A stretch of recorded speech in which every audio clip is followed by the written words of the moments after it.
This is Philip, and today we are talking about knives.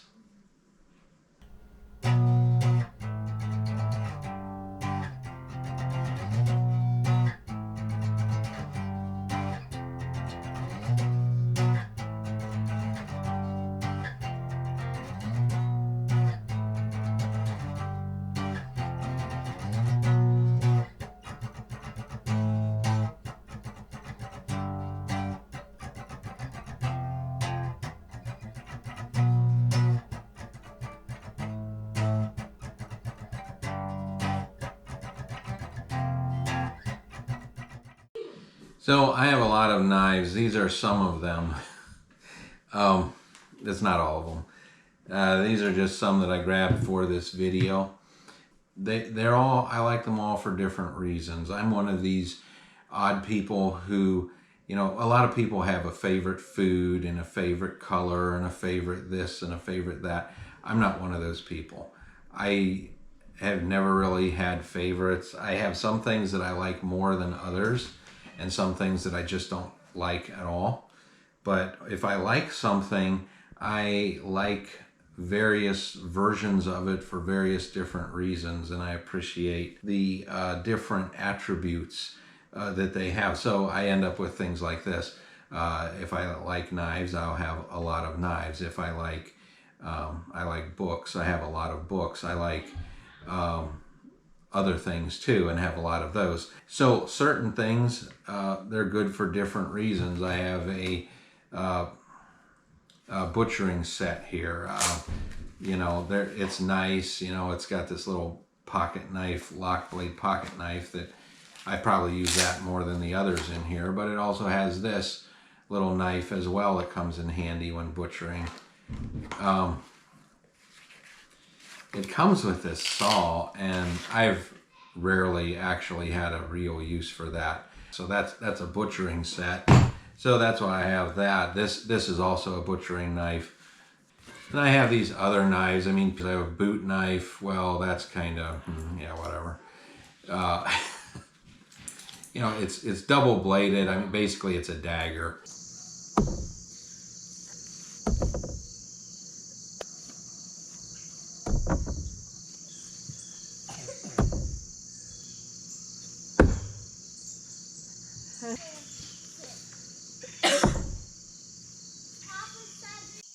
Well, that's pretty much the only use I have for that type of a knife. Whatever, I guess I have it. I have pocket knives. This one's a lock blade, so I like that. This one's a lock blade, I like that. This one is just tiny. I guess it's kind of useless. It's a keychain. Put it on a keychain and you have a little knife. Pocket knives, like, here's an example of one, and this is one of the companies that I used to work for, handed these out to some of us. To me, it's cute, but it's junk. If you're gonna give me a pocket knife, if it's not a lock blade, it's junk. I appreciate it, but the fact is, these things are dangerous. I've gotten cut on these, and I know a lot of people that have, gotten cut because the blade folds up on them. Somebody cuts their hand or whatever. So to me, if it's not a lock blade, it's junk. Well, there's a multi-tool. This multi-tool, this thing this should be a great multi-tool. It's stainless steel. It's got great pliers, but it has this, some hokey tools in here. Some of them are really good, but some of them are a little bit hokey. And the knife, again, it's not a lock blade. Why can't we get, lock blade on, just a multi-tool? There's another multi-tool I have. This one's made by Leatherman. And not only is it a lock blade, but, it has this nice hole here for one-handed opening. And the lock's right there, so you can actually one-handed closing as well. So, why can't everybody do that? You know, this is a Leatherman, and of course there's no, I'm not giving them a plug, I'm not getting paid for this, but this is a really nice tool. It's called the Scale Tool, and this is the CX version. If you just look up Scale Tool, there's a more popular version that they sell, but it has a serrated blade. I hate serrated blades because you can't sharpen them. Well, I mean, you can, but you have to fool around. I like just a straight blade that's easy to sharpen. That is what I like. So if you like the Scale Tool by Leatherman, they do have it's called the CX that has the smooth blade on it. Certain knives I really like this one here. This is a K-bar. Again, no, you know, not getting paid for this, but it's the BK2. This thing is super thick. I mean, that is like at least a 1/4 inch thick, and they've described it as basically a sharpened crowbar, and it kind of is. I mean, this is a really cool knife. It's great for like around the homestead and stuff like that. It's not something that I would use hiking or camping. I mean, it's really heavy, but if you're around the farm, around the homestead, you know, you need to do some different things. It's more like a tool. This is the big, thick BK2 that's about a 1/4 inch or more. The advantage of this, you could beat on it all day and even split cross grain. The other one you could, but this one, it's going to be easier with this one. I mean, it's so thick.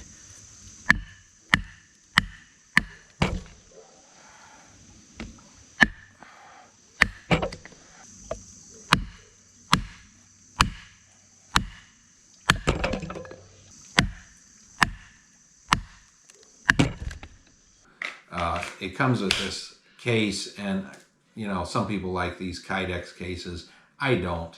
They fit really hard, and of course you're not going to lose your knife with them. That's nice and all, but about the only thing I really like about this case is you can make the case fly off of the knife.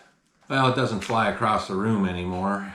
If you push it hard enough, when it was new, it would basically fly across the room. And it doesn't do that anymore because it has gotten used some, but what I do like is they do offer another case for it.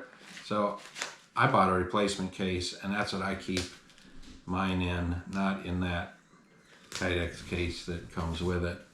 Other knives I have by K-Bar that I like, actually, the BK7. This is a pretty cool knife. In fact, I like it so much, I actually have 2 of them because I use it so much. It's a great knife, I think, for a lot of, you know, camping, bushcraft stuff. Some people would think it's too big, too heavy. You can do just about anything with this knife. You can baton with it. You can do, you know, pretty much anything you need to. This is a knife that I like to carry. This is a good all-around survival knife, in my opinion. For a hunting knife, it's too big. For a survival knife, it is more, in my opinion, the size that you would actually want.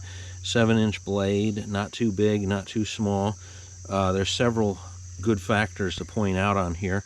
If you have a ferro rod, this little notch here, you can easily strike through there and get some good sparks off. So you have a pommel here on the back for pounding if you need to. You can actually, with this knife, you can actually split wood and chop wood.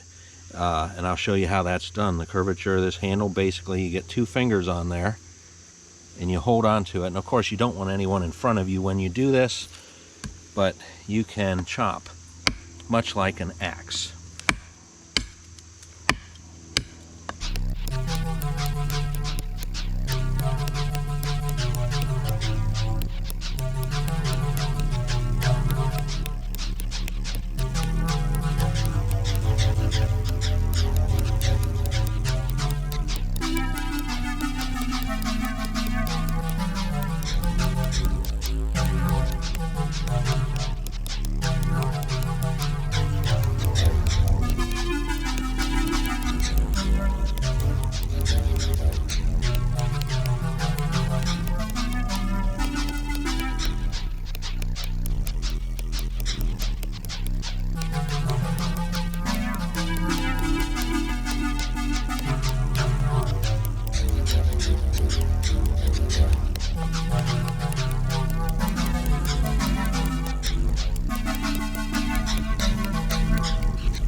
far as splitting wood with a knife like this, if you needed to, you put your piece of wood on a log or something, preferably a log, put the knife on top, and it's called batoning, but it's basically you're splitting wood with a knife.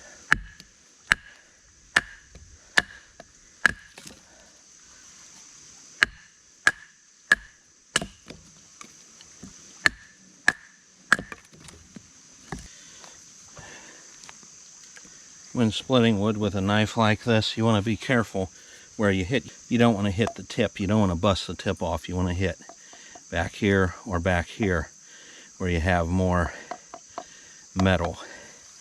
And a knife that you do this with, you need a thick blade. It's a really good knife. It's got this little thumb place here. It's got a pommel in the back. It's full tang.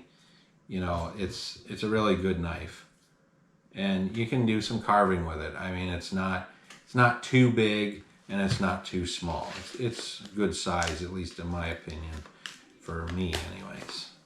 So I actually have two of those. I'm not an advocate of really big knives. You want a knife that's big enough to do the job that you intend it to do, but not any bigger than that. I think for a survival knife, a 7-inch blade is not out of line. I think any bigger than that most likely is out of line.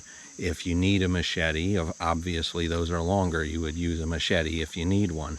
A typical normal hunting knife really isn't that big, or shouldn't be that big. I mean, typical hunting knife that I would normally carry hunting, that's this here, has the same type of features as the bigger ones, but the blade is, I don't know, 4 or 5 inches maybe.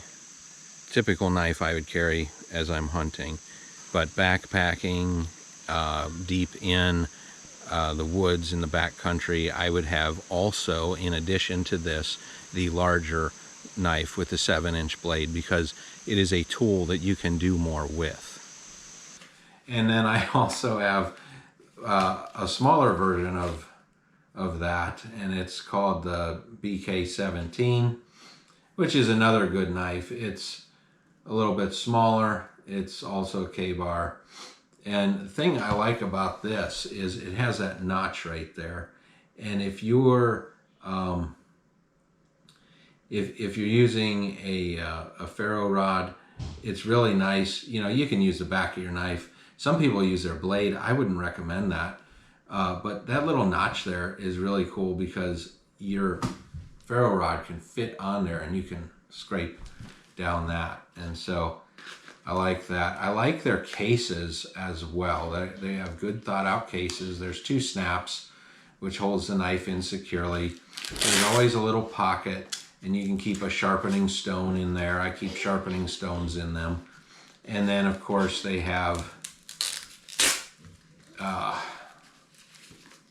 you can put your belt loop through there, and it's Velcro with a snap, which really kind of ensures it's not coming off. You also have, these MOLLE type.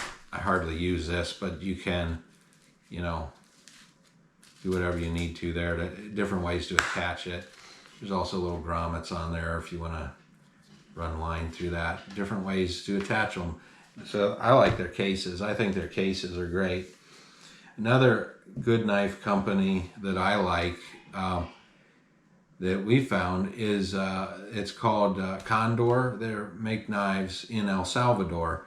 Okay, Bush Lore is what they call it, and it is just this nice knife for bushcraft type of stuff, more the typical bushcrafting type knife, and I like that pretty good. And they actually make a smaller version of the same knife, and these are great for if you have children who are old enough to know how to use a knife, but they're still small enough that this would fit their hand well. And it's great if they're in a scouting program. It's wonderful that they can hold a knife and it fits their hand. It's the right size. They're not going to get hurt on it because it's manageable by them. It's sized right. And so that's what this knife is. And so that's what we've used it for.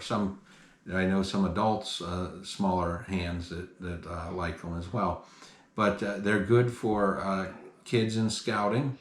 They're have a thick, they're full tang, and they're a thick blade. I mean, they can baton wood with this. This is a good knife for younger people to learn on. And of course, they have the full-size bush lore, which is also a good knife for adults or whatever. But they're called Condor, and they are made in El Salvador, where the K-bar is made in America. Another gift knife that someone had got me is kind of cutesy, classic type look, but honestly, this kind of knife I don't really care much for. It has a serrated blade, which a serrated blade, that's not a survival knife. I mean, they're hard to sharpen. I don't know. I just don't care for them. It's not a good knife. It's not a good blade, and it's very, very thin. So I have a lot of those that people have given me over the years because they know I like knives, or for whatever other reason. Those are some of the knives I have, and I also have like this. Now this thing, I bought this for a different purpose. This was a cheap knife that I actually use when we go out foraging.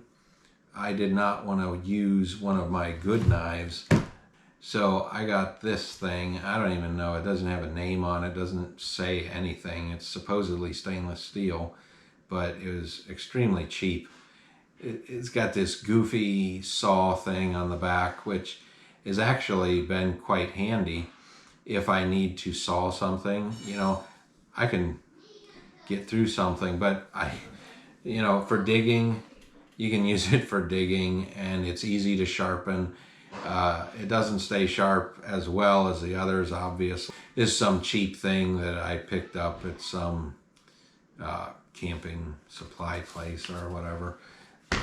But yeah, other things I have machetes now. I have this one in here. I have others, a couple of machetes actually.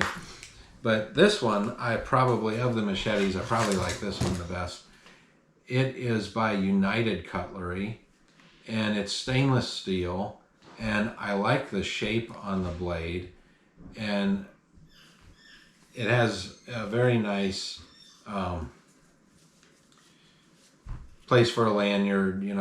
When you're using a machete, you want to cinch that down so it doesn't fly out of your hand or whatever. But it's a very good knife, and it holds an edge very well, surprisingly well, better than any of my other machetes do, and it sharpens easily as well, which is surprising how easily it sharpens or how well it holds its blade, yet sharpens easily, and being stainless steel.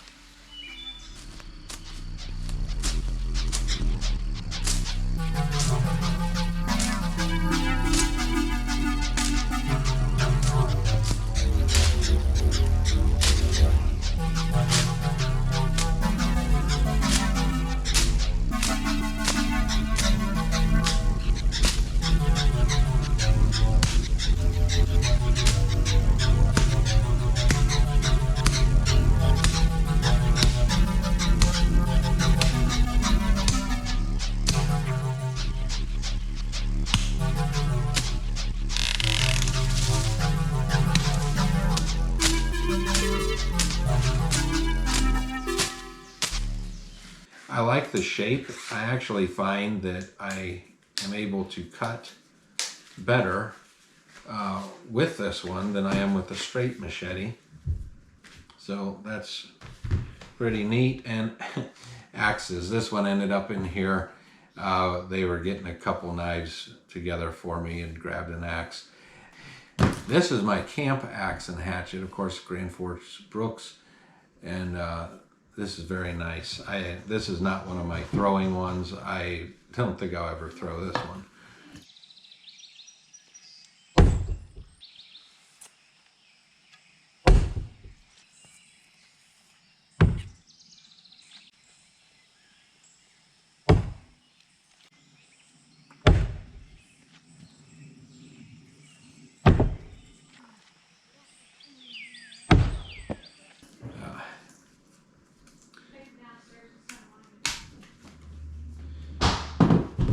something else I have I bought many years ago, had more money than sense, and that is a full-size sword. Not very practical, not a whole lot of uses for that. Yeah, it's very sharp. It's a real sword. Something like this just doesn't have a lot of practical uses. Well, except for this, I guess. When you're done with the corn's done at the end of the season, as long as nobody's around, you can take it down quickly with something like this.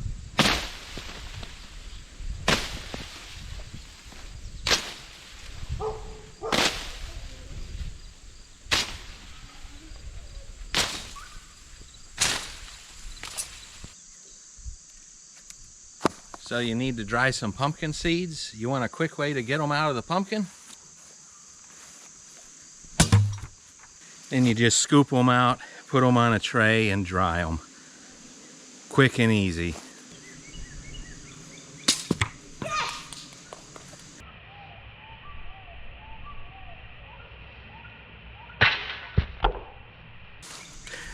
No, those aren't going to waste. We're going to pick them up and actually dry them.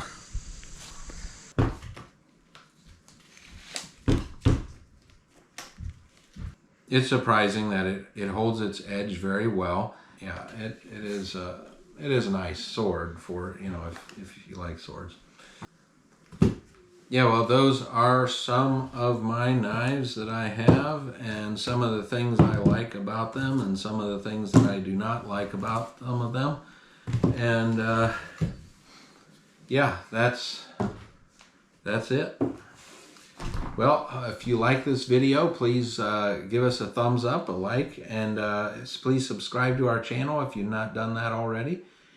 And if you want to receive notifications whenever we post new videos, remember to hit that notification bell.